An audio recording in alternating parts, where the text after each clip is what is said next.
what's next for you, man? We just still gonna be online creating content, or we gonna do bigger things? We gonna get more creative? What can we collab on, man? What's your visions for the future?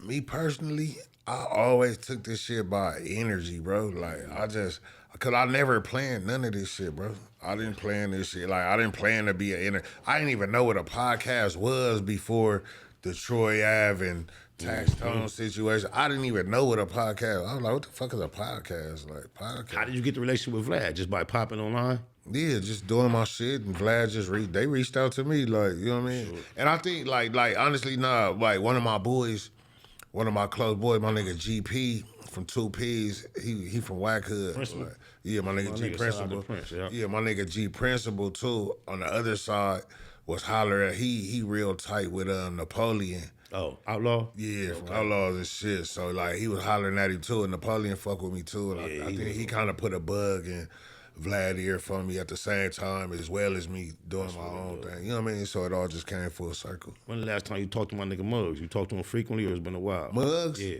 I ain't talked to Muggs in a minute. Muggs one of them niggas who call me like when something going on. When my name pop up and something, oh, Boskoe, these niggas talk about rushing you, but Boskoe, these niggas want to kill you. What you done said about? He one of them niggas like Muggs, he be doing this shit. Muggs my nigga. But like, yeah, no, I fuck with Muggs. Muggs the big homie. I heard he like, got a cigar lounge, and I've been wanting to get through there. I heard he got a cigar lounge in Inglewood. Oh yeah, we gotta go pull up, man. We go puff for him, man. Yeah, I'm gonna text him and figure out, and we'll coordinate, pull up on him. Shout out Muggs. We got the same birthday, January 19th. We celebrated together 1 year. What's our niggas? Capricorns? Yep. Capricorn. Yep. Oh God, good nigga, man. Tell me this, with y'all being the only two real notable people that we know from your immediate section, do you and Mac 10 have a relationship? Yeah, we got a relationship. He just do it. You know, he one of them niggas that do his own thing. Shout out Mac. I'm gonna tell you this. I was fucking with Mac before I was fucking with Face. Oh, really? Yeah, like me and Mac I had a situation. We had a group thing though. We was doing the module. That's why I was doing the module with Underdog and my nigga Hollywood Donut. Okay. Like we had like a group called the module, and we was supposed to get signed and come out under WHo Bangin. We did the whole little, we recorded a whole project. The shit was dope as fuck, but I ain't gonna lie, like, the Ice Burgundy situation threw the whole shit off, bro. Was what's the nigga name? The Young Hogs, was they around then? With Mac 10, I remember they was... Young Hogs? Was Taboo and... that was like before. That was before, yeah. Mac 10, I could say through my experience of being an entertainer, and the struggles up and downs, people that's high profile, keeping it real. He one of the people that to this day I can still tap in with. He's responsive, and I respect him for that. Shit, you better than me. That nigga don't never answer my call. Is that right? That nigga, every time I see him, he give me that 818 number. That nigga never answer that one. You know, one thing about Mac 10, when I began to be on the back burner on G Unit, he actually reached out and tried to like come to the table with a whole bag and save my situation, but I couldn't facilitate a meeting between him and 50. 50 kind of like just left it there, but Mac 10 really tried to step in and say, yeah. And remember, it's right before he fucked with glasses. That bag he blew on glasses, he offered it to me on my situation first, and when I couldn't make it happen, that's the route he went. Shout out to G Malone, Mac 10, Julio G. Shout out to G, shout out to Mac. Like, no, God, like, our situation which I wasn't mad. Like, I don't have no bad feelings. I'm just saying...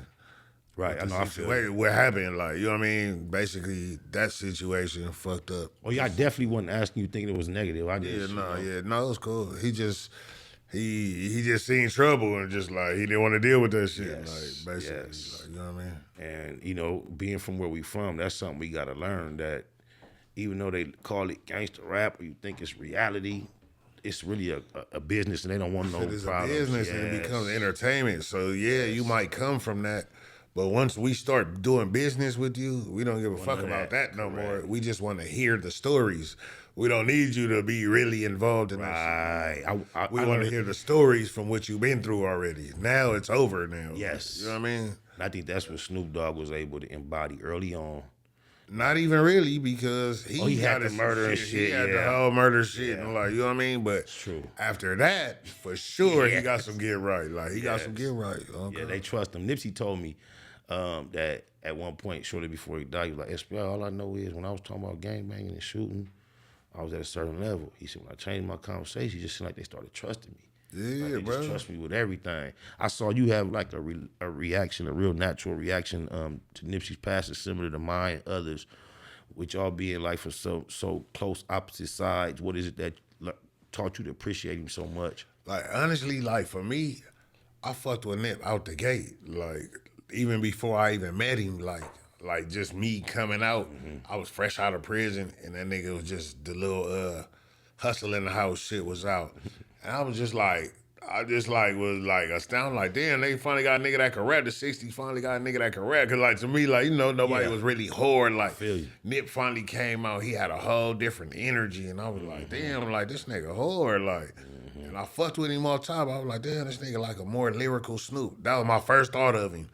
Like, that resemblance he got to Snoop, bro, I didn't realize that till later in the game. At first I didn't see it. Then all of a sudden, whole swagger, like, yeah, the voice, the whole, But he was like a more lyrical Snoop. Yes, and a more up to date. Yeah, you know what I mean? So it was like, I just took to him off top. And then just so happened, my first manager, the first nigga that called himself my manager, would just so happen to be working close with Big U for a little magazine they were doing called Fresh Buzz Magazine. Some shit they were doing at the time. But he was fucking with you, so I was telling him, like, yeah, I fuck with him. He's like, yeah, I fuck with you. Ooh. So he was telling you about me and all the shit. And you end up, you know what I mean, basically getting us... Connecting the dots. You know what I mean? He connected the dots. And, Who's the hottest coming from the Inglewood scene right now? Y'all got a lot of representation popping out. Right now? Yeah. Well, even, I was thinking, tell me this, is y'all good? Let me send you this, because I just got this from him. He wanted me to do something on this record right here before I even met y'all. Cool? Oh, yeah, we straight. Yeah. Hey, have you been, even in the podcast game, it's seeming like, firstly, with the street niggas, it was the Crips. Kind of like, It was. Yeah. It was. But now right here, even under my umbrella, shout out to Alex Alonso, and what he's building over here under the StreetTV umbrella. He got Munchie B over there, and I see him branching out. Have you got a chance to listen to any of his content, him and the chick? I know Munchie. Oh, you know Munchie, y'all partners? Like, us being from Inglewood, like, you know what I mean? I would imagine that. We know each other. You ain't did this podcast yet? I was supposed to do it last week, but I had to cancel, yeah. Okay, you almost canceled on me today. If I didn't get to blowing you up, nigga. Yeah, like I was damn near finna miss it. Nah, because I be having so much shit going on, and I don't got no secretary. Like, I'm getting to the point where I damn near So who sent that letter, nigga? That shit fly. That's a real good approach. I ain't clowning you, nigga. That was a real smart, sharp shit. I think it was my lawyer. Okay, that's real. Cause I told him, man, hey, take that same letter, take his name out, put my name. Yeah, I think that was my lawyer. It might have been my lawyer. Do you from this point in your career, are you still off the grizzle, or do you have lawyer, manager in place, anything of that nature?